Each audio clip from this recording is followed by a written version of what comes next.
as, We don't, oh yeah, and not Monday, so too, you know. you don't, do we have, no, we don't have next week or Monday, Thursday, but I will email this out to anybody who wants it, and I'll have print copies available. I've kind of filled out my chart, and the interesting thing is I was talking to Daniel about, Daniel Freeline, my Bible coach, just to make sure that I didn't get anything wrong, and he goes, can I use that? He says, that's probably the best chart on the offerings he's ever seen. So you guys are helping me put together something that'll reach hundreds of other people probably. So I'll definitely give you guys a copy of it once we get through, since I don't want to give too much away before you get there. So, and for the record, we looked at the first three offerings. I'm going to move this over. So the top, well, I'm trying to move it out of the light, so that that's not reflecting. We looked at the Olah, the burnt offering, the whole burnt offering, the Minha, and the Shelamim.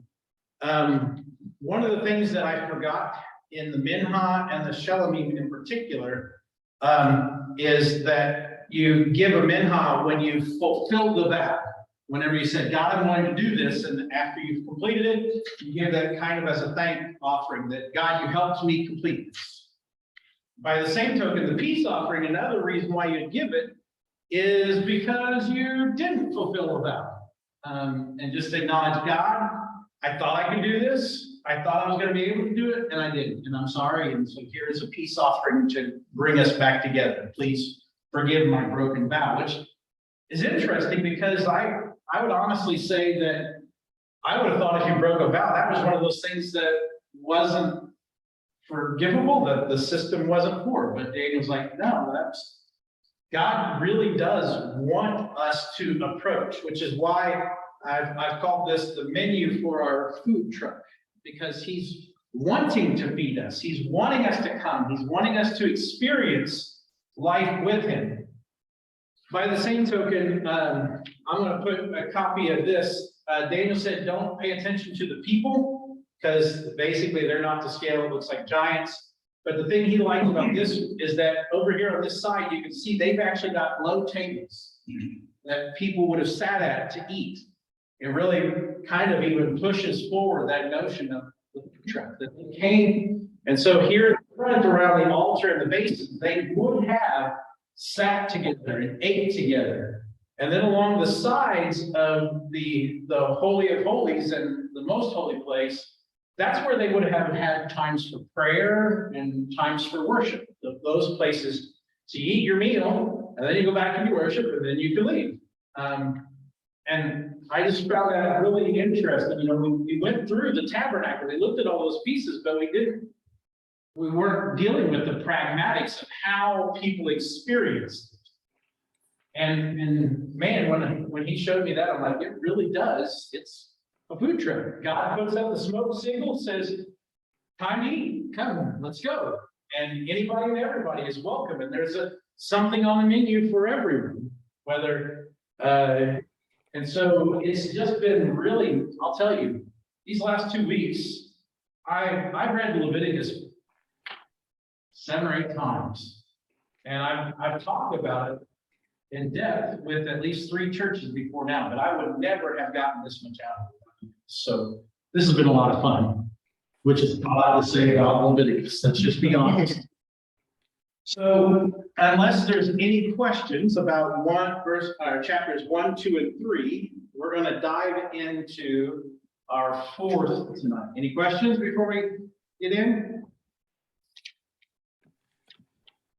Then we're gonna try to get through at least chapter 5, verse 13 tonight, because that's all one offering. So we'll see if we get to the last one or not. But my first paragraph is chapter 4, verses 1 through 12. Okay? It says, and the Lord spoke to Moses, saying, Speak to the people of Israel, saying, if anyone sins unintentionally in any of the Lord's commandments about things not to be done, and does any one of them, if it is the anointed priest who sins, thus bringing guilt on the people, then he shall offer the sin that he has committed a bull from the herd without blemish to the Lord, or a sin offering. He shall bring the bull to the entrance of the tent of meeting before the Lord, and lay his hands on the head of the bull, and kill the bull before the Lord. And the anointed priest shall take some of the blood of the bull and bring it into the tent of meeting. And the priest shall dip his finger in the blood and sprinkle part of the blood 7 times before the Lord in front of the veil of the sanctuary. And the priest shall put some of the blood on the horns of the altar of fragrant incense before the Lord, that is, in the tent of meeting, and all the rest of the blood of the bull he shall pour out at the base of the altar of burnt offering. That is at the entrance of the tent of meeting. And all the fat of the bull of the sin offering he shall remove from it, the fat that covers the entrails, and all the fat that is on the entrails, and the 2 kidneys with the fat that is on them at the loins, and a long lobe of the liver that he shall remove with them at the loins. Kidneys. Lighting is weird tonight. Just as these are taken from the ox of the sacrifice of the peace offerings, and the priest shall burn them on the altar of burnt offering. But the skin of the bull and all its flesh, with its head, its legs, its entrails, and its dung, all the rest of the bull, he shall carry outside the camp to a clean place, to the ash heap, and shall burn it up on the fire of wood. On the ash heap it shall be burned. So again, what do you notice? What questions? So here you are in the camp, and you see Dean walking across the camp with a bull.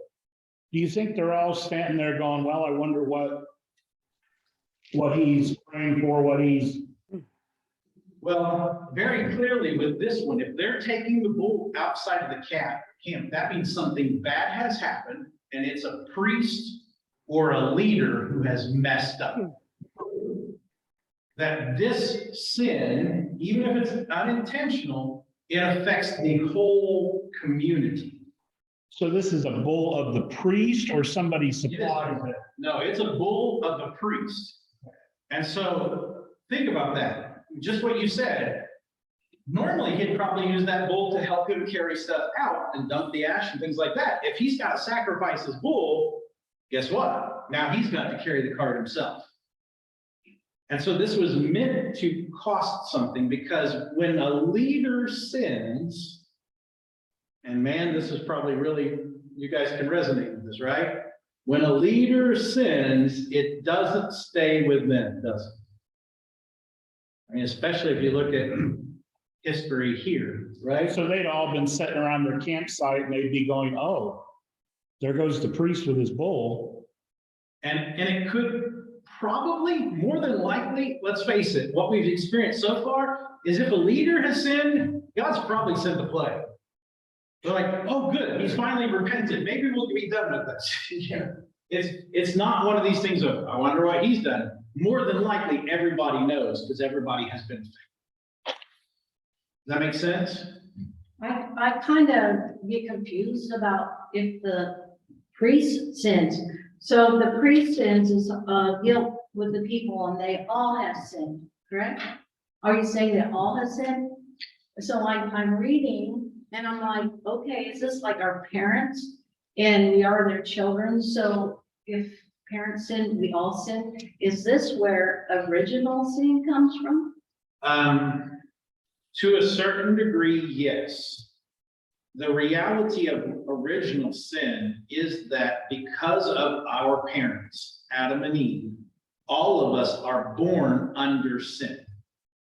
And the reason that we say all must be baptized is to wash off that sin, for us to willingly submit to God's influence in our life, Or like we do in the Methodist church, where we bring our children to submit them to God in hopes that God will pour into them and keep them from sinning on their own. And so with this one here, this is a offering where, let's be honest, if someone sins against God, then it doesn't just affect them individually.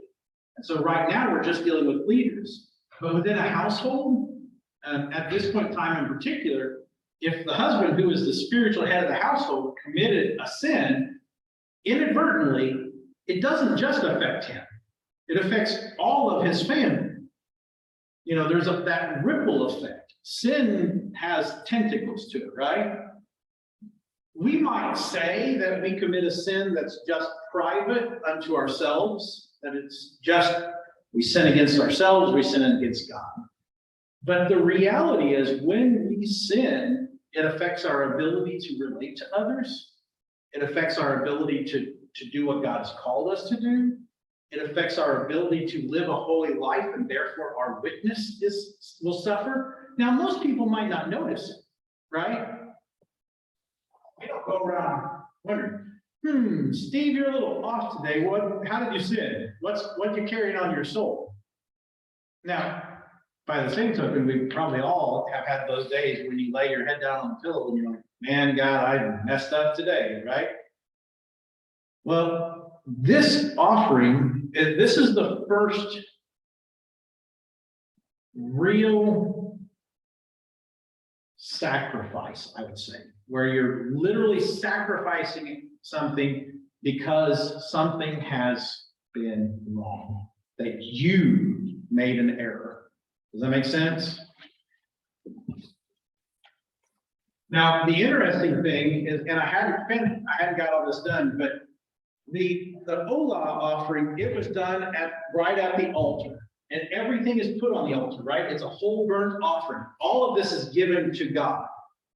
The Shalomim, the peace offering, is done at the gate. It's the butchering happens right at the gate, because there's a sense in which we want to make peace, not just with God, but with the people. You get what I'm saying? And for this one, at least for the priest, this is done right at the entrance to the holy place. Because when the priest commits a sin, it affects everybody. And so notice he goes in and he puts the blood on the altar of incense. You remember what the altar of incense was for? What was the altar of incense for? Prayers of the people. Prayers of the people. So something has been going wrong. The priest must have, or the leader must have messed up, the king, the judge, whoever. And now we put this right there to acknowledge the prayers of the people. We've got to make things right. Isn't this an interesting concept compared to today, pushing the blame on everyone? Yeah. I mean, think of that reality right there, that we live in a culture where we pass blame as quickly as possible. Take it off of us. It makes me go back and talk about original sin. Adam, well, the woman you gave me, she made me eat. And the woman's like, but it was that stupid serpent. He made me eat. You know, God, if you hadn't created the serpent, we would have all been good. If they had just turned back to God and acknowledged their sin, who knows how the story might have been. And so when big things are happening, then what this offering right now, the first part of this is saying, the leadership should say, Lord, if we messed up, if somewhere along the way we did something unintentional that has broken your law, and therefore we're bringing, I want to say, bad juju down on the people, we repent. And like you said, that's just a totally different way of doing leadership, isn't it? That this is one of the first things a leader should consider. And they're willing to make their life harder by giving up the beast of burden in order to make sure that they and their people are right with God. But when you repent, isn't that the whole point? Your life should be a little harder so that it sticks with you. You know, it's interesting to say that, and because one of the things that has always bothered me, as our current token recovering Catholic, it's always bothered me that one of the things that we got rid of in the Protestant Reformation is we got rid of confession and penance. Man, I don't know about you guys, but there's been a number of times where I've messed up and I've sinned, and I confess it to God, and I know in my head I'm forgiven. But man, I still feel slimy. You know what I'm saying? Maybe because you didn't do the penance that you were supposed to. when Well, you had- and there's the thing, the notion of penance isn't that we are bad and we should make ourselves bad and we should think of ourselves as bad. It's this notion of saying, I want to atone. It's this sin offering of saying, I confess that I've done something wrong, and we do it publicly to someone else. In the Catholic Church, it's to the priest. And then they say, and I want you to do this so that you will have paid a price significant enough that you will let yourself off the hook. You get what I'm saying? Because even if we just confess it to God, we know God forgives us, but we don't let ourselves off the hook. And so the sin offering that we're dealing with here is just that. It's saying, I want to publicly get rid of this. I don't want this on my conscience anymore. I've confessed it to God already. Because you'd have to confess it to God before you decide to bring a sacrifice, right? You'd have to admit it at least to your spouse for certain before you, hey honey, sorry we're losing the bull today. And I'm sure she'd be like, what? Because it'd make everybody's life harder. But again, that's a different style of leadership to say, whether you're the leader of a community, whether you're the leader of a small group, whether you're the leader of a family, whether you are, and even taking that to the next layers, whether you're a mother of small children, where the people under your influence, anytime you are in a leadership role of any level, understand that your actions ripple to everybody else that's under your influence.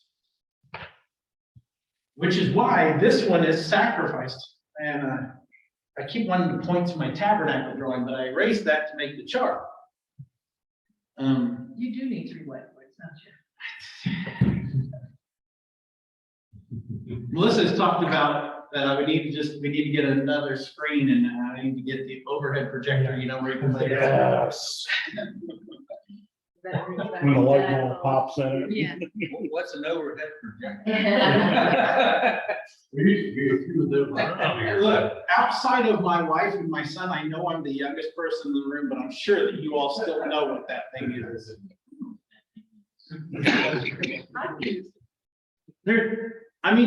The smart boards are pretty cool. Those things are pretty neat, but man, they're just, the overhead projector is just something about that. So we've just done with the first 12 verses, but what else do you notice? I guess I probably ought to start writing this stuff down tonight. You guys notice anything else yet?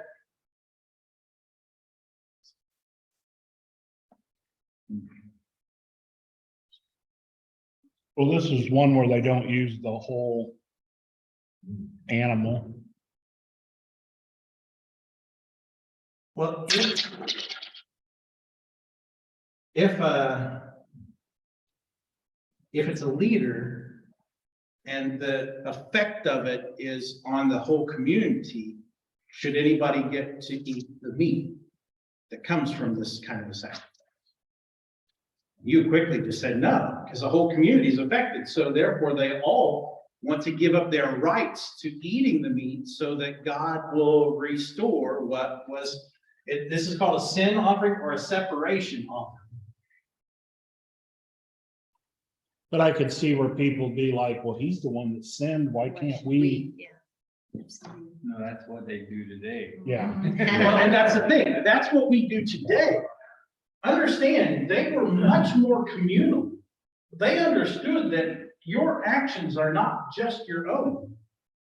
I mean, that's why Jesus said very clearly, the greatest commandment is to love the Lord your God with all your heart, soul, mind, and strength. And the second one that's just like it is to love your neighbor as yourself, as you love yourself. And so if you care for yourself, you're going to care for your neighbor. And therefore, everything you do affects everyone else you interact with. But we don't think that way, do we? Our culture says, well, it's just my thing. It's my truth.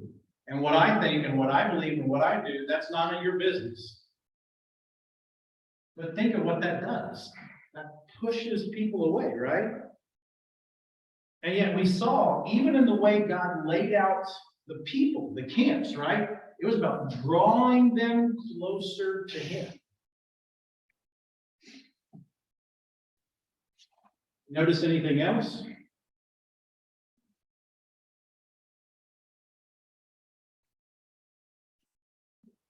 If, this is a question that I had. Okay. If the people as an individual and they brought their sacrifice, did they have to say to the priests what sin they had committed? Only if they wanted to. But what they did have to say is, I have sinned against God and my community. So an interesting parallel that I just thought of is the communion liturgy we do. We always have, I try to always have some kind of a prayer of confession, right?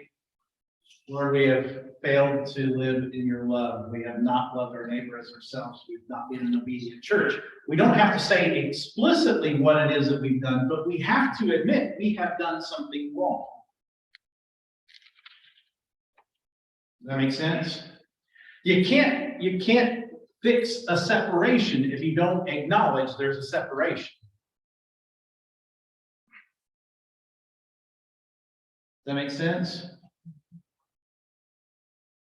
Now, and I don't know why this, you guys remember the kind of parody country singer Ray Stevens and the Mississippi squirrel?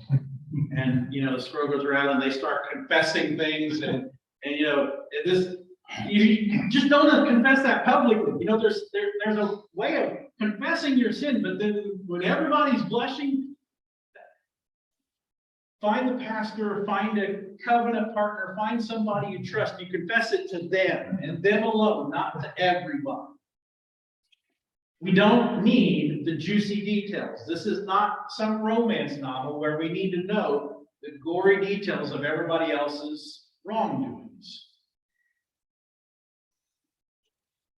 By the same token, understand, everybody who's around when a person brings a sacrifice, more than likely, they're either thanking God because God has blessed them, or they're doing the very same thing.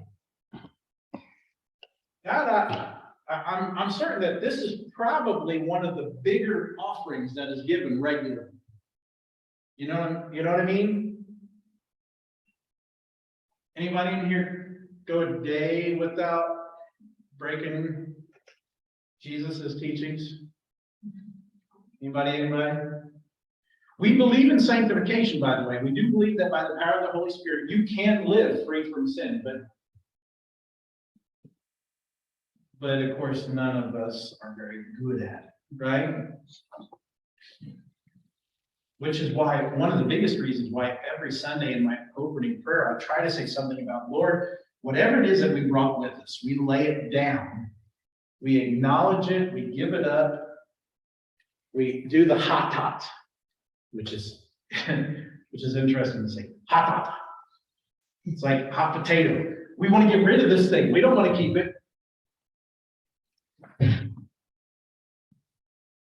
And think of how different our world would be if we were quick to approach God to say, God, I want to be made whole. I don't want to hang on to this.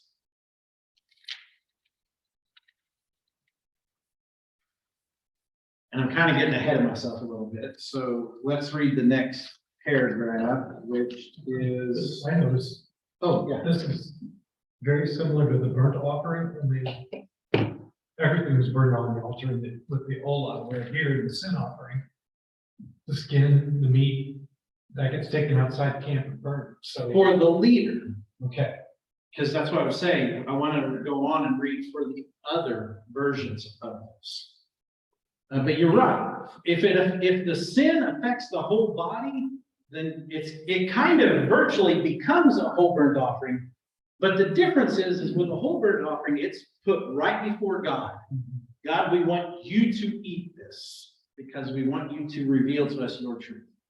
With this one for a leader, it's taken outside and God, we're acknowledging we messed up. We butchered right in front of you because we acknowledge that we as a community, or I as a leader, we've messed up.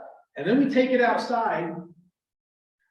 Different kind of walk of shame, like you were kind of saying, right? Oh, wonder what they did. But of course, with a leader, everybody knows. And it's taken outside and it's burnt on the ash heap.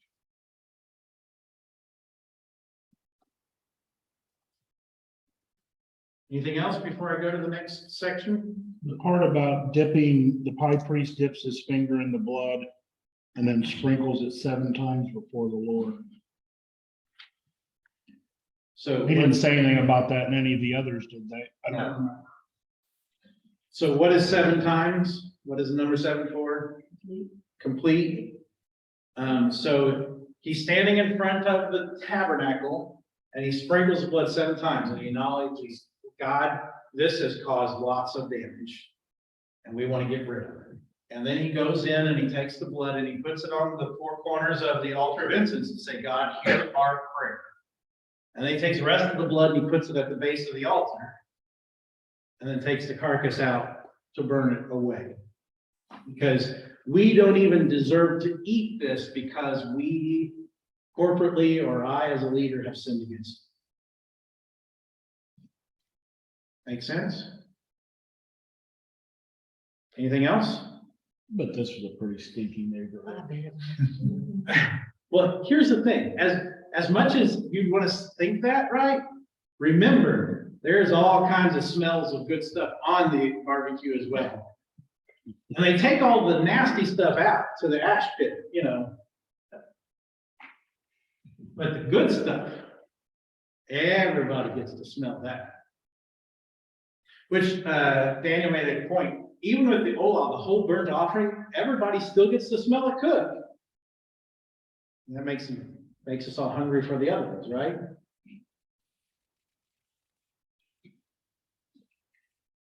(13 through 21).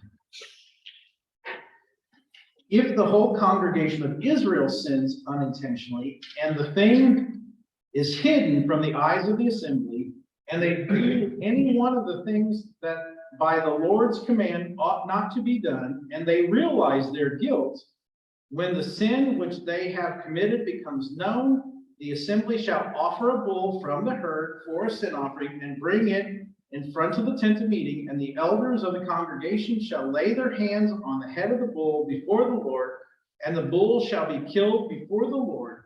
Then the anointed priest shall bring some of the blood of the bull into the tent of meeting, and the priest shall dip his finger in the blood and sprinkle it 7 times before the Lord in front of the veil. And he shall put some of the blood on the horns of the altar, that is in the tent of the meeting, before the Lord, and the rest of the blood he shall pour out at the base of the altar of the burnt offering, of burnt offering. That is at the entrance of the tent of meeting. And all its fat he shall take from it and burn on the altar. Thus he shall do with the bull, as he did with the bull of the sin offering, so he shall do with this. And the priest shall make atonement for them, and they shall be forgiven. And he shall carry the bull outside the camp and burn it up as he burned the first bull. It is a sin offering for the assembly. So the first one is the leader. This one's the people, right? We don't really get anything new, except that a leader is a bull, the people as a whole are a bull. This is a bigger animal, bigger cause. Now mine says, and I read back to make sure it didn't repeat it, mine says a young bull. Ooh, Yeah. That'd make it a little more costly yet, right? Because you're giving up something that's got years of virility that could potentially sire lots of other cattle along the way. And it doesn't say anything about with no defects either. Does anybody also say young bull? Mine did. Yours does, yours does, yours does, yours does. So for the priest, it's gotta be a bull. And of course, that's gonna cause the priest's life to be more difficult. For the community, it's a young bull. This is not just gonna cost them a little bit for the next couple of years, but this is giving up years of work and years of the ability to sire and add to the herd. Well, they do not sin, they're in trouble. Well, and there's the point, right? If you do a lot of sinning, you're in trouble. We actually need consequences, right? We need the rules. I'm looking, Mindy, could you imagine a classroom without any rules? Would you get anything done? No, but it's funny you said it, 'cause I'm just sitting here thinking, I could see someone saying, well, I've already got one, we already got to sacrifice something, might as well go whole hog and just make a day of sin today. You know what I'm saying? And so there, yeah, there's this notion of, once the first person does it, it takes away some of the stigma of acknowledging you messed up, right? Well, then, I guess, since he did it, I guess we can, It's okay. yeah, it's okay. We're already thrown this out. And it creates the opposite kind of peer pressure, right? That because one has been honest enough to confess, everybody else now has an easier time doing it. They're not the only one. Which is often why the leader does the first one. The priest does the first one, then the congregation. The next paragraph is going to go into the leader. And so those of us in leadership, we're supposed to set the standard, right? Well, I'm just laughing at leadership in general today, so that's the standard. and leadership today sets not necessarily a good standard, but they still set a standard, do they not? You can either point people towards a healthy and good life, or you point people away from the healthy and good life.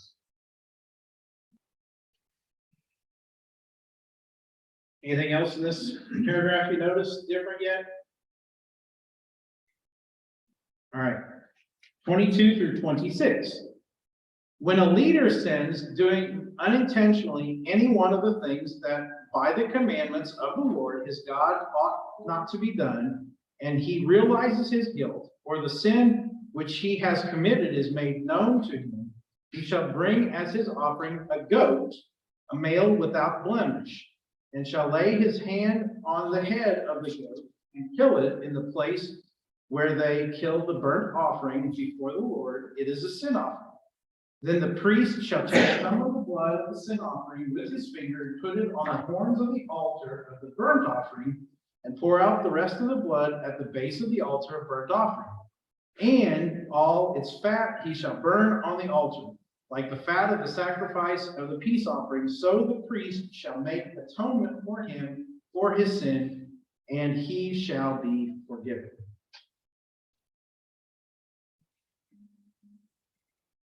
So the first couple are a bull, right? Now this is just a leader, it's not a priest. But why do you think God would say a billy goat, a male goat? Anybody been around a herd of goats? Anybody in here? Billies are extremely protective of the herd. And so when you lose the billy of a herd, the herd as a whole loses some of its protection. And so when a leader sins, he puts the rest of his people in danger, which is why the billy goat must be the offering. Because I've messed up, I've kept you all from being protected as you should. I've put everybody else in danger. So there's a symbolism of that. This offering is about protection. Does that make sense? That's a lot of pressure on your leaders and your. What is the saying? Heavy is the head that wears the crown. That's why God says, don't go seeking for a king. Remember? He says, don't go looking to have a king. Let me be your king. Let me be your leader. I'll take the burden and I'll do everything necessary to provide for you and defend you and protect you and make sure that you're okay. And they're like, no, we can do this, right? Back to the garden, picking fruit and eating it, right?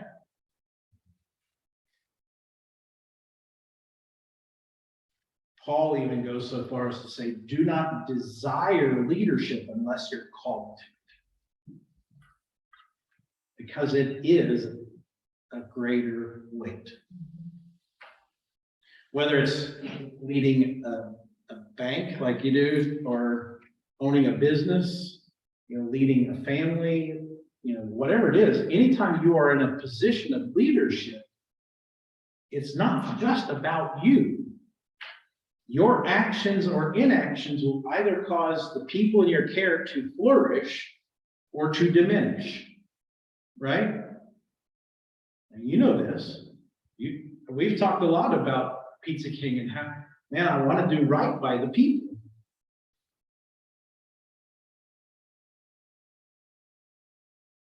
Anything else you notice in this paragraph? Could this leader been shepherd, sheep, rather than goat? Could it be? It's not a shepherd.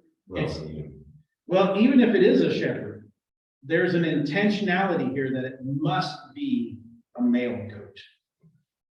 Because again, it's about that symbolism of putting people in danger. So really, it's more protective than a herd of sheep. And ran within the yes. Because again, I mean, I'm sure you guys have probably heard this over the years in sermon. Sheep as a whole, even the ram, most of the time they're just going to lay down. If something bad comes at them, they're like, there's that fight or flight, and then now they've said fight, flight, or freeze. Sheep freeze. What? They're fainting goats. Well, there are fainting goats, yes. So, but rams will fight with each other for dominance within the herd, but they're not always great at protecting the herd. Can you put a billy goat with sheep and it'll protect them? And oftentimes, if you've got a herd of sheep, they'll put a billy goat or a donkey or some other animal that's really protective with them to help care for them. Anything else? Next one? Unless you're watching the Yeah, you basically comments. commented back to everybody before everybody actually gets their comments done. All right, 27 through 31. If any one of the common people sins unintentionally in doing any one of the things that the Lord's commandments ought not to be done, and realizes his guilt, or the sin which he has committed is made known to him, he shall bring for his offering a goat, a female without blemish, for his sin which he has committed.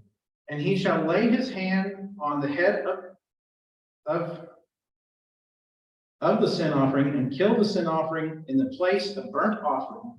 And the priest shall take some of its blood with his fingers and put it on the horns of the altar of burnt offering and pour out all the rest of its blood at the base of the altar. And all its fat he shall remove, as the fat is removed from the peace offerings. And the priest shall burn it on the altar for a pleasing aroma to the Lord. And the priest shall make atonement for him, and he shall be forgiven.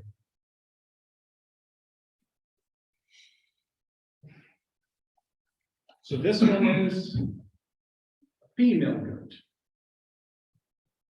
It's almost like they gotta sit there and say, okay, I did this, so I gotta take a male goat or a female goat, or kind of like they need a cheat sheet to carry around. Well, I think it's Have a misdemeanor and a felony. kind of, there's a level that it's like that. The bigger the sin, the bigger the cost. The smaller the sin, it still costs, it just doesn't cost as much. So in this instance, you don't lose the billy who protects your local flock, but you're gonna at least lose a female goat and therefore the ability to produce more goats down there. Now, you know why they would keep goats around, right? At this point in time in human history? No. Milk. Wow. They primarily ate, all their dairy products came from either goats or sheep. They really didn't have what we would classify as milk cows. Cows were beasts of burden that you used to pull the plow and help uproot the tree that you need to pull out, thinking of your lawnmower kind of stuff. They're more oxen than. Yeah, they're more oxen, party oxen, not milk cows. Angus cow. What? They're missing out on good steak. They are missing out on good steak. That is very true. Anything else you notice for the common people? Or any- They only didn't burn it, they didn't even see No. it. You got to smell it cooking and then realize, oh yeah, we messed up. We don't get to eat this. So this is the first one where an aroma pleasing to the Lord was said. The others didn't say that. So when you're a leader, it's what should be done. But when an individual comes to God, acknowledging their sin, this is pleasing to God. It's kind of like what you're getting at, Mindy. You know, when the first person brings their sin offering, then everybody else thinks, oh, maybe I can do this. And so when we are doing it for ourselves, when we're acknowledging our guilt, that's a pleasing thing to God. When it's a corporate guilt, it's a good thing. It's a good thing. But it's, you know, it could be that some of the congregations like, yeah, those guys over there, they're the ones who sin. They should definitely be given that bull, right? We were okay. It wasn't us. It really wasn't us. And yet, we've all been in situations where we've allowed people to do things that we knew that they shouldn't, and people are negatively affected by it, right? So this one here, you're right, that's an important piece. When an individual comes before God and acknowledges, God, I've sinned, that is a pleasing aroma to God.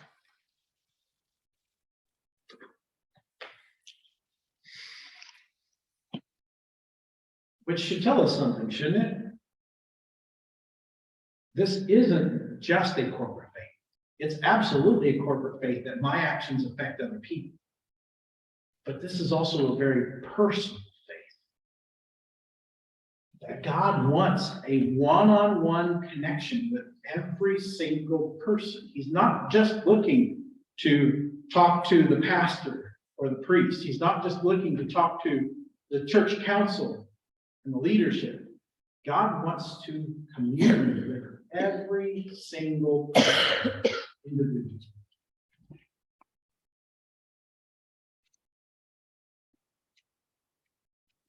Anything else? I find it kind of interesting that all this so far is unintentional, Not not knowing that you've done all this. this is the unintentional one, And it's already this severe. and it's already this. I mean, There's a reason that the fifth one is called the guilt offering. We're getting it. Yes, and the reality is they've kind of been getting progressively harder, haven't they? As we've been going along. This one is, yeah, we give up a lot, but we're seeking something from God. Nothing is actually wrong from our standpoint. We're just trying to figure out, God, what do we do about this? Why have we not had the kid that we were trying to have? Or why our business and those kind of pieces? This is seeking God for the big things. And then the minha is a celebration. God's like, yes, things are good. We want to praise you, God. The next one is, things aren't great, but God, you're bringing us back together, and we all get to celebrate and eat together with it. This one is, okay, God, things aren't good. And I didn't mean to do what happened. It wasn't my intention to do this, but it did happen. Now, we've all done things unintentional, right? You said something you thought was going to be right, and then the other person didn't receive it very well. You did what you thought was the right thing, and it rippled and fell apart on you. And it sounds to me like all of us ought to be at y'all. Yeah. Yeah. There's a sense in which, and that's why we have this notion that the sacrificial system was so bloody, is because we look at our lives and how often we sin, we make mistakes. But that's why I said what I said about, confession and penance. Let's be honest. Are we very good at confessing our sins? Are we really very good at giving up the sin? Might confess it to God, but then we pick it back up and put it in our pocket, right? And we do it the next day or the next week. Maybe we're really good and we let it go a month before we mess up, right? We live in a culture which has actually normalized sin. You're really not that bad of a person. You didn't murder anybody. They graded. They graded, yeah. And yet, God is saying, anything that separates you from me, I want to bring us back together. It doesn't matter if it's little or big. And let's be honest, sometimes the little ones kind of hurt more. It's kind of linger around. The big ones, it seems like it's far easier to confess those, right? Because he already knows it. It's just a little white lie. It's not that big of a deal. And it festers and it becomes a bigger white lie and then a gray lie. And next thing you know, it's a black lie. And then we're telling crimson ugly lies, and because we didn't get rid of it. But that's the point. If we create a culture that says the moment that a sin has come to our knowledge, God, we want to get rid of this. Let's live differently. I don't want to be this way. And to your, like you said, to your point, when a community has that understanding, we don't want to live this way. It makes it easier for everybody else to say, no, we're with you. We don't want to live this way.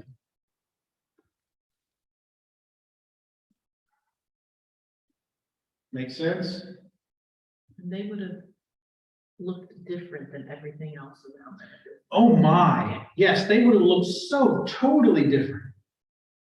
Think of what we know of the Greco-Roman culture. I mean, there were orgies and they would murder each other, and if they got angry at you sideways, they'd just be done with you. They'd be shrinking. And well, if we can get you to pay a little bit more, we'll do that. They didn't treat each other well. I mean, it's kind of like what we've gone through the disaffiliation stuff, though. I mean, look at all that. We want to be different.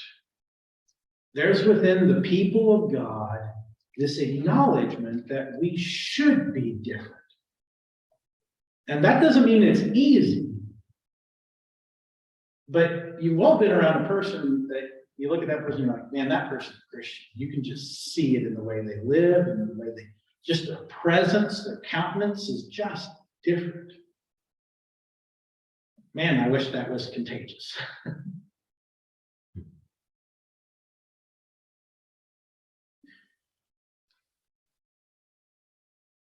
Keep going. End of the chapter, 32 through 35.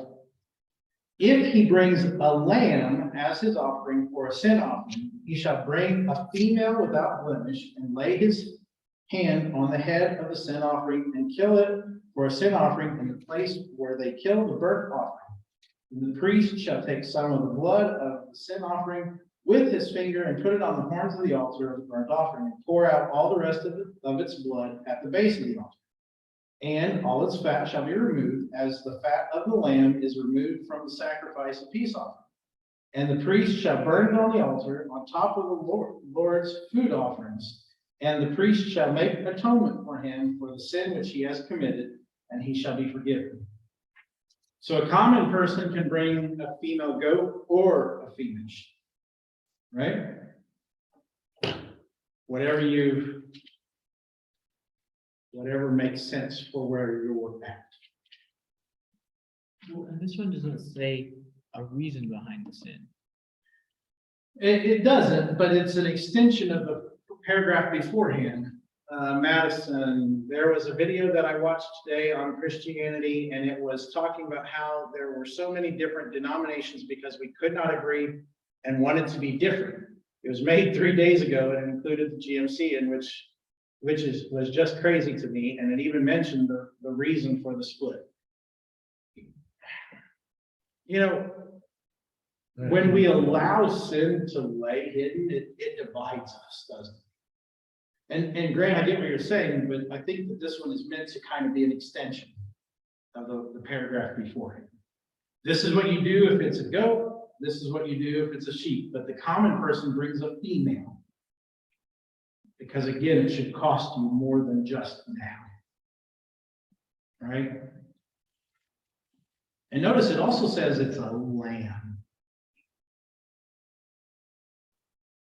You're giving up not just the ability for it to give birth, but you're giving up all of the ability for it to produce wool for you.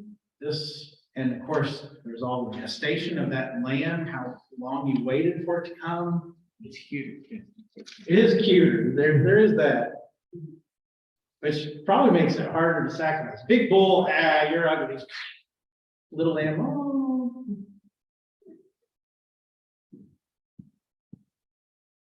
Any other thoughts? Keep going. Chapter 5, verses 1 through 6.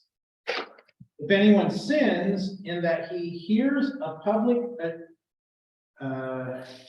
adjuration to testify, and though he is a witness, whether he has seen or come to know the matter, yet does not speak, he shall bear his iniquity. Or if anyone touches an unclean thing, whether a carcass of an unclean wild animal, or a carcass of an unclean livestock, or a carcass of an unclean swarming things, and it is hidden from him, and he has become unclean, he realizes his guilt. Or if he touches human uncleanness, of whatever sort the uncleanness may be with which one becomes unclean, and it is hidden from him, when he comes to know it and realizes his guilt, or if anyone utters with his lips a rash oath to do evil or to do good, any sort of rash oath that the people swear, and it is hidden from him, when he comes to know it, and he realizes his guilt in any of these things, when he realizes his guilt in any of these things and confesses the sin as he has committed, he shall bring to the Lord as a compensation for the sin that he has committed a female from the flock, a lamb or a goat for a sin offering, and the priest shall make atonement for him for his sin. Okay, so now we're laying out some specific things. We're getting into the little bit of nitty gritty here, aren't we? So this is an offering you give when you fail to do good. It's not just about when you do bad. It's when you fail to do good. When you make yourself unclean and you don't acknowledge that and wash, and therefore you bring uncleanness into the community and you don't deal with it, and therefore you're polluting the people around you, you bring this kind of sacrifice. How long a line was there for sacrifice? So I did hear from Daniel that essentially the tabernacle was open 24/7. They didn't close at night. That's why the lamps were kept burning all night long. It's the moment, and God's notorious, right? He wakes you up in the middle of the night, and you're like, oh man, I messed that up. No. It's like Motel 6, we'll leave the light on. Come on in. McDonald's, they got 2 lines now. Still used to go for 24 hours, you know, when you would need to go get your needs met, you know, Man. you go at all hours. McDonald's, the 2 lines. She's going to grocery store. We got 22 lines open. Everybody's welcome. Self-checkout. Oh, you have 22 self-checkout, yeah. Yeah, one line, the rest. There might be 24 cashiers, but there's only one working. So let's think about the implications of this a little bit. To begin with, it was just Aaron and his sons. And I think they very quickly realized, oh, yeah, we're going to need more priests than this. If Aaron is just dealing with the big things, and then his sons are dealing with the less big things, they're going to need priests just to deal with all the common people, right? We probably need more than we have now today. Yeah. I mean, of course, we don't necessarily, as you said, we don't confess like we used to, but if everybody was doing that, we would definitely have a shortage. So I was waiting because we've been trying to talk about the modern equivalence of things, right? And I don't know why I didn't think about this when I was putting this together. There's a sense in which the altar call, we don't do them very often anymore, but that notion that people can come to the altar and acknowledge and be made right with God again is a prime example of this. With the uncleanness, it's kind of a level of, the anointing and visitation. When a person is sick, we go to visit and care for them. To a certain degree, a doctor's visit is a form of this. Hey, doc, something's wrong and I need to make right. And so in some ways, doctors are functioning as priests to bring healness and wholeness. But I don't know why I missed this one. So all throughout Lent, I've been having in the bulletin this notion of the life groups. Wesley started his class meetings, that's what he called them, so that people could be in a safe place with people they knew, people that they met with every single week, and they asked them, how are you doing?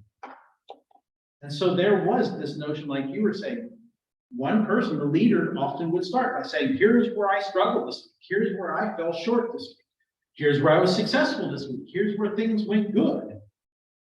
And then once people saw someone else do it, it became easier for them to do it within that small group. That while we don't go to the priest or to the pastor necessarily, though you can, I will tell you, you probably can't say anything I haven't heard before. There have been some times where we've heard some doozies. People, when they get confessional, they really get confessional. But by the same token, part of that life group thing is when we live the life of faith together, it produces a safe place where we can say, I'm struggling. I don't know what to do with this.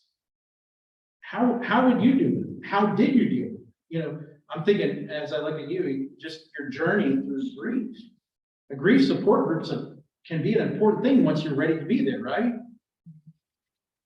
And so the same thing is true of a sin support group. We need a safe place where we can go and say, I'm struggling with this. Now, the class meeting, the life groups were men and women, married and single, all mixed together. But if you needed to get into the real nitty-gritty of things, then he had a deeper group called the bands. And they were segregated, men and women, and then married and single. So married men, married women, single women. Because when you're starting to really deal with the deep sins, You need somebody who's in a similar station of life. They get it. You get what I'm saying?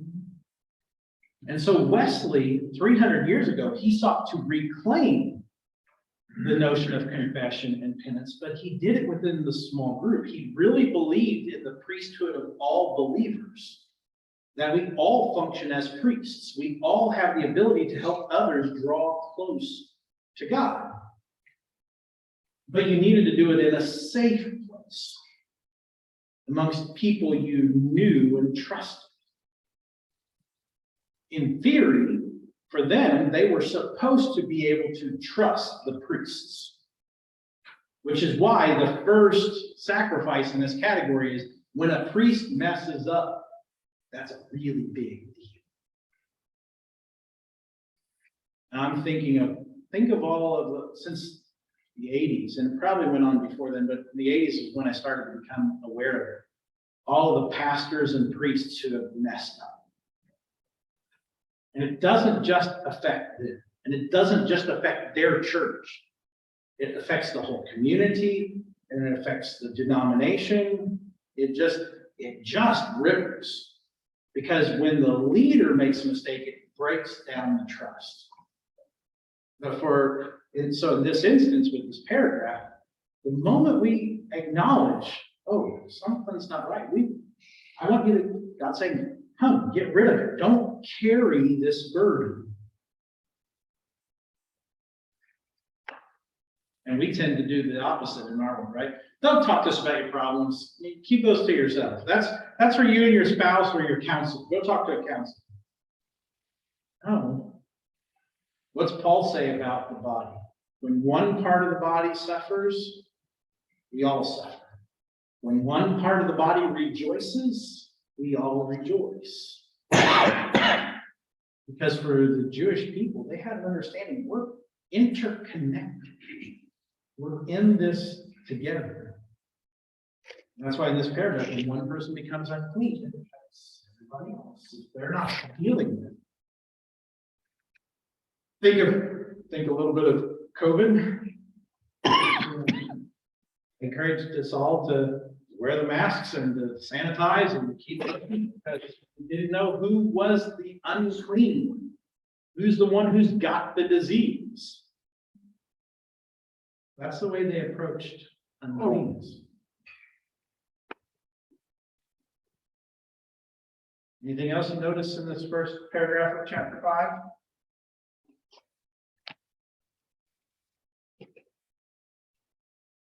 Okay. 7 through 10. But if he cannot afford a lamb, then he shall bring to the Lord as compensation for the sin that he has committed 2 turtle doves or 2 pigeons, one for a sin offering and the other for a burnt offering. He shall bring them to the priest, who shall offer first the one for the sin offering. He shall wring its head from its neck, but shall not sever it completely. And he shall sprinkle some of the blood of the sin offering on the side of the altar, while the rest of the blood shall be drained out of at the base of the altar. It is a sin offering. Then he shall offer the second for a burnt offering according to the rule. And the priest shall make atonement for him for the sin that he has committed, and he shall be forgiven.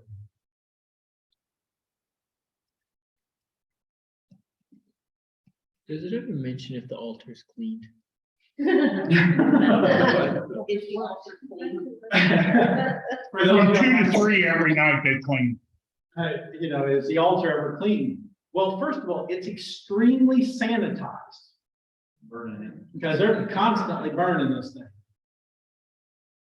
And to a point, they mentioned the ash heap earlier. So somebody's got to periodically come and clean out the stuff that's got to be taken off. So I'm assuming, probably, like you said, 2 to 3 at night, in the middle of the night, whenever the dinner rush is over and it slows down a little bit.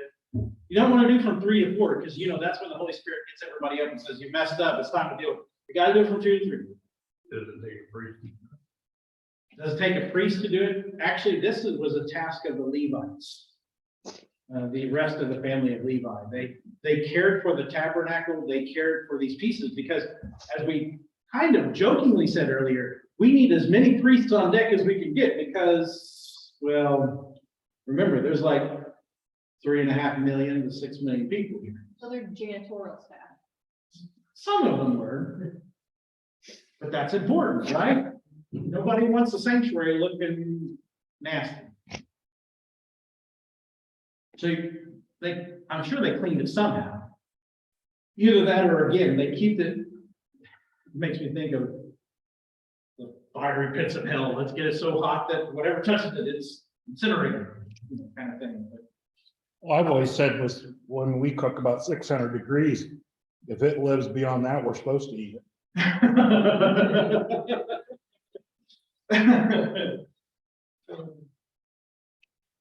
You're getting nothing. Anything else you notice? Let's go to the next one.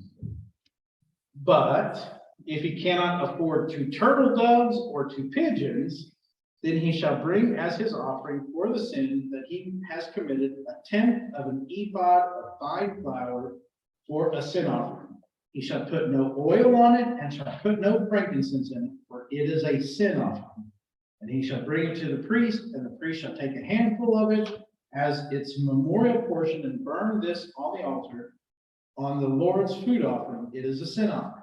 Thus, the priest shall make atonement for him for the sin which he has committed in any one of these things, and he shall be forgiven. And the remainder shall be for the priest as in the grain offering. So, leader, priest is bull, community, young bull, leader, goat, common person, female goat, female sheep. Can't afford a female goat or a female sheep, you can bring 2 turtle doves or 2 pigeons, and if you're really just dirt poor, you bring a 5-pound bag of flour. I want to be dirt. You want to be dirt poor. Did you know that about your wife? I know she don't like to kill animals. I think that's the whole thing. Oh, We could be Levites. Hey, so for the record, he's the head of the household, it's his job. You don't have to be the one to do it. Unless he's like, no, sorry, you're the one who sinned, you gotta go take care of Laura it. wouldn't want to give up that baby lamb. oh, no. Or even the billy goat. Or the chickens, just in your little nets. So, Or again, the bird. now think about that for just a second. That should bother us, shouldn't it? It does, it's That horrible. we've done something wrong and therefore something has to pay the price. Yeah, that's just not right. And therefore, should we sit if we know that it's gonna cost someone something? We should be fleeing from sin. The sad truth is it cost God everything and we take it for granted. Where was the animal rights people back then? PETA was non-existent. PETA. They were called the Romans. Yeah, It's crazy. No, it's the Hindus, the cows are sacred over there, so. That's one of the things that I think is hardest for us. We think of the cruelty of this, but I don't think we think of the gravity of our errors. We don't think about how the things that we do that are not right, that are not in accordance with God's will, it taints everything else we do. You should think, man, this just isn't right. I don't ever want to do this again. It should have some weight to it. Madison, hey, chickens were spared from sacrificing rabbits. That's because they were unclean, Madison. Chickens, they were spared, yes. that's right. No, our cute little bunnies are sacrificed. Cute little bunny's good. It is good to eat, yeah, can be, if it's fixed right.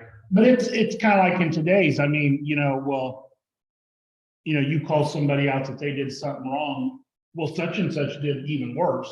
Nobody wants to admit their guilt. And that's why, being real honest, we are no different than all the peoples around the Israelites. That's why we are Gentiles. Because we live lives that separate us from God, and most of the time we don't even want to acknowledge it. So remember, Israel is a title, right? Those who wrestle with God and those in whom God wrestles. Well, if you're not an Israelite, then you're a Gentile. You're a non-believer. You are living an unholy, ungodly life. Those are the two choices. So either we seek to wrestle with this and keep from having to kill the little baby lamb because we realize that that's wrong. Now, there's a sense in which, the Shalomim is a feast and everyone is celebrating it, the reunited, or the first fruits. The minhag could be your firstborn lamb. But again, it's a celebrating God's goodness. We're giving this up to you and we are all being fed by it. But then there was probably also people back then that went, well, I'm not going to admit I did anything because I don't want to kill any of my.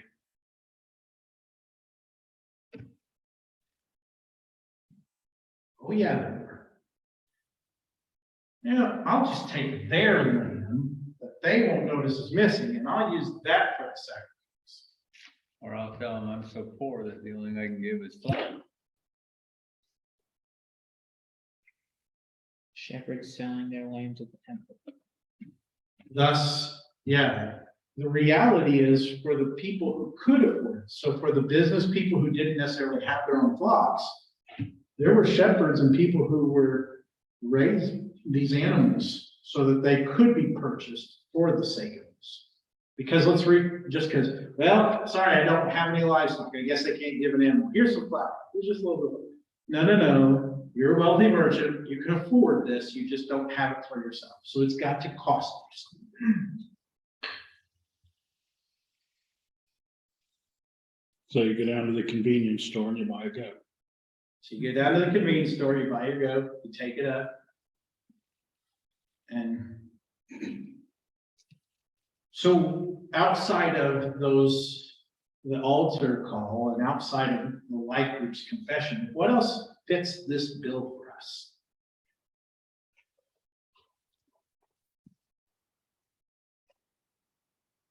Anything?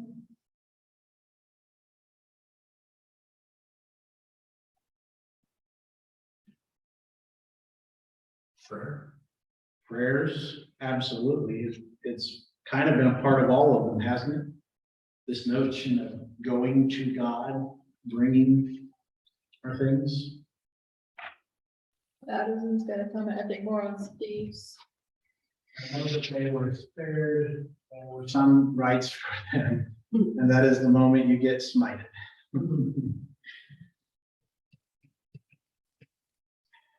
This is going to sound a little bit odd, but I think one of the biggest things that we do that we don't give it enough credit is when we are welcoming and hospitable to the other, to the outsider, to the estranged.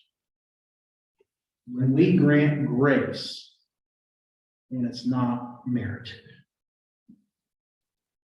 We all probably know stories of a person who's done something wrong, and when they finally try to admit it and make things right, then the community says, no, you didn't make it.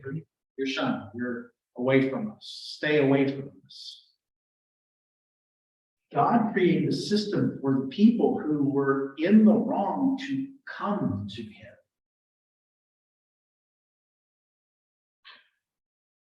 I said that. I can't help but think of you guys. And we've had lots of talks about you and the family of the girl.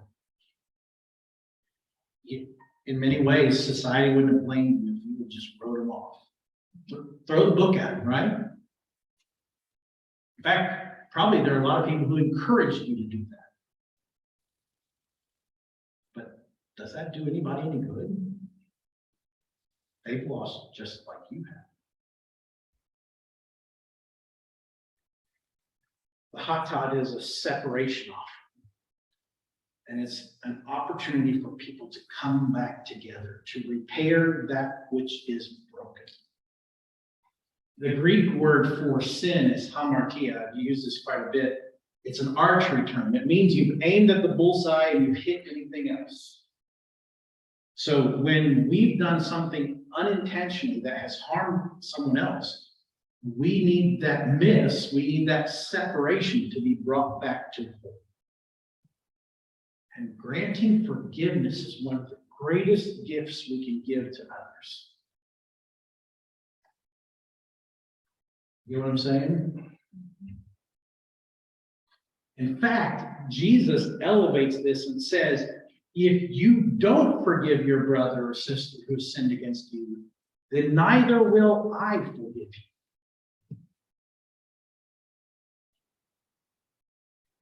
That's potent.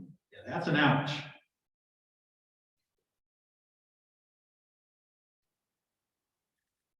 So the goal is to do as much as we can to become a community that genuinely loves and cares for one another, surrounds each other, keeps people from stumbling, so that, again, hopefully we get to the end of the book, right? At the end of the book in Revelation, every knee bows, every tongue confesses, and everyone is made right before God. Everyone who's confessed Him. There's no more sin, there's no more sorrow, there's no more grief, because all of the separation has been removed.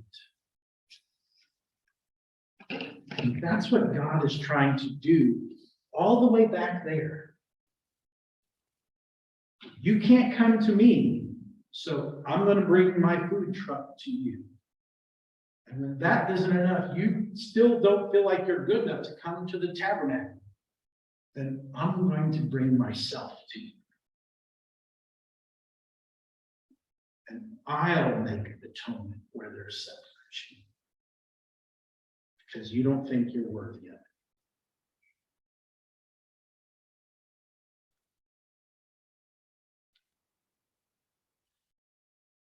Any other thoughts?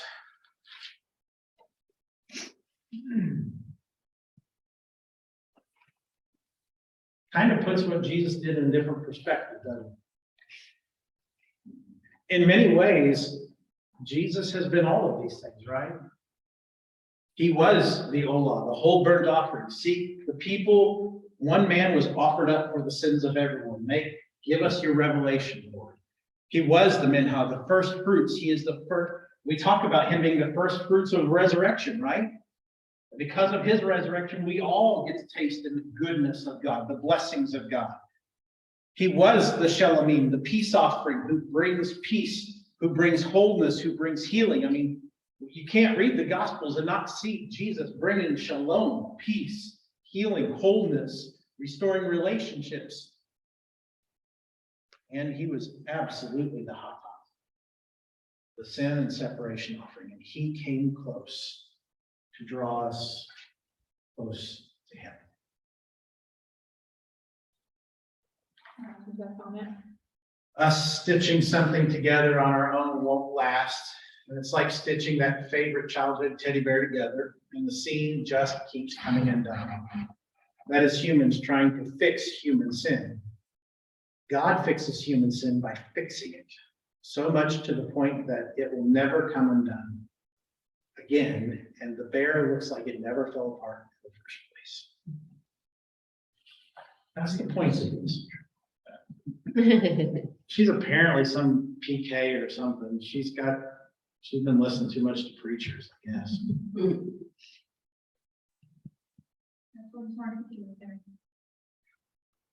So would you have thought that these offerings were this important? Or would you have just seen them from the brutality side of it? For the most part, we like to skip over this, don't we? It's kind of convenient that we can, isn't it? Well, this is one of the books you really don't hear a lot of people talk about. I mean, yeah. Yeah. You know, the irony, we're going to get there.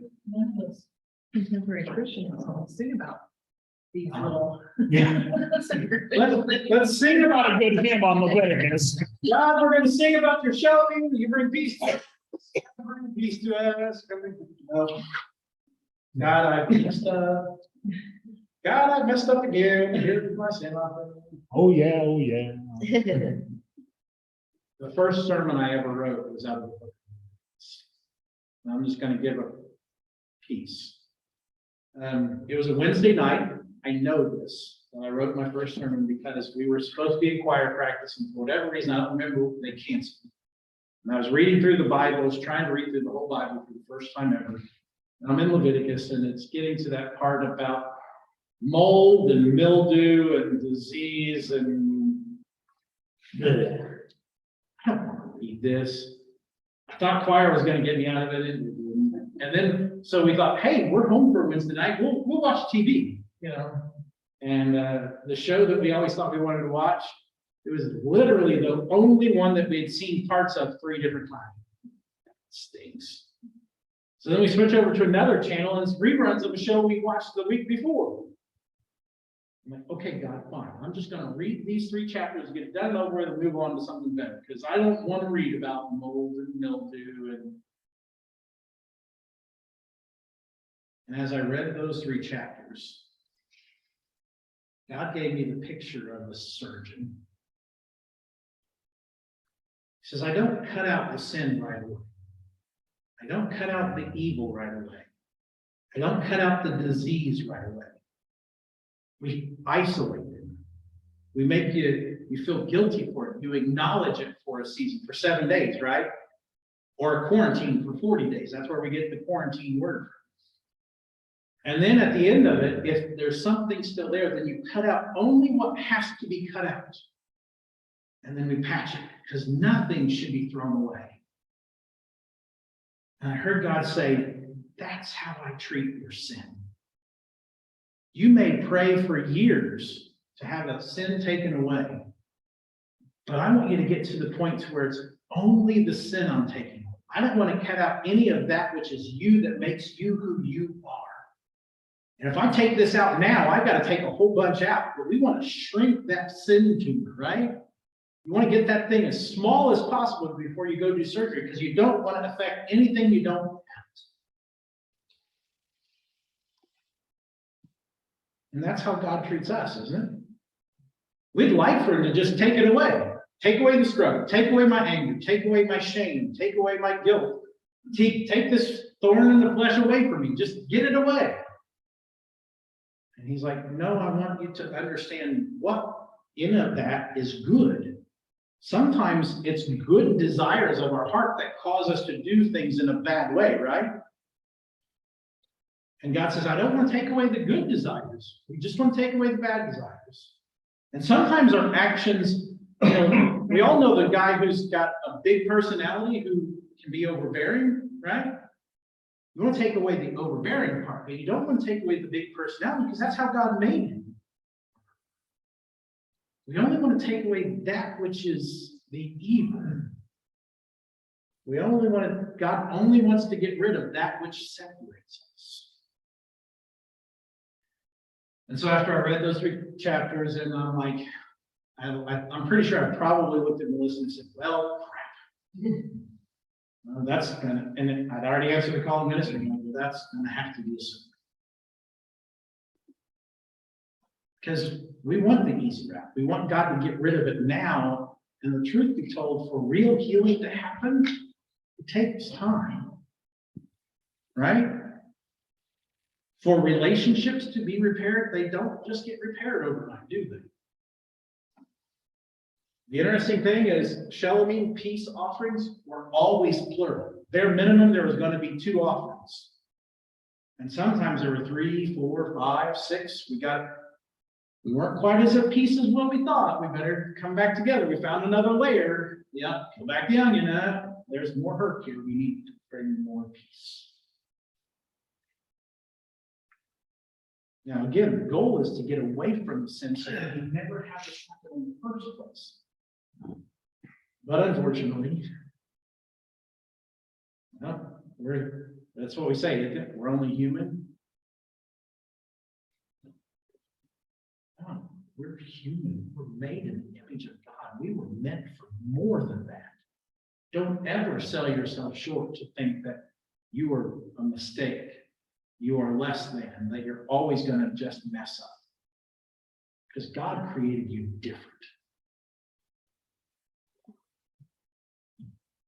Okay, enough of the sermon. Any final thoughts before I pray? Just a reminder, we won't meet the next 2 weeks. Unfortunately, I'm going to Markle next week, and then we got Holy Week. We will get to gather together and celebrate. We're going to have the first fruits and the shalom and the peace offering. We're coming together to feast God's goodness. Remember that He paid the price for our sin.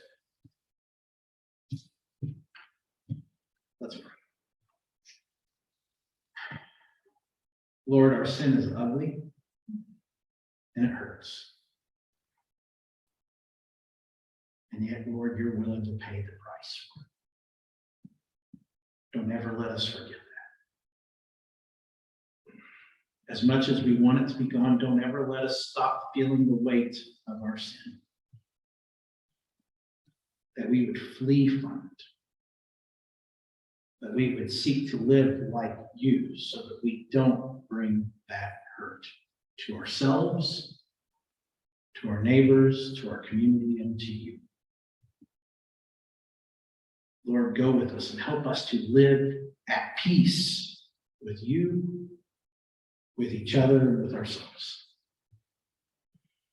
And Lord, may you be glorified in all that we say and do. It's in Jesus' name we pray. Amen.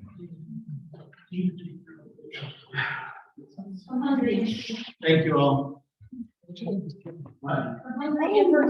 Yes, in 2 weeks, come hungry and in person. We really hope all you guys don't mind come in person.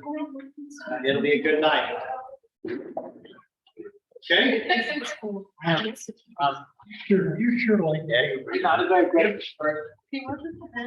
Funny thing. Yeah, you can leave them. Norman told me to stop putting them up. He says, you're taking your job away. Okay. Sir.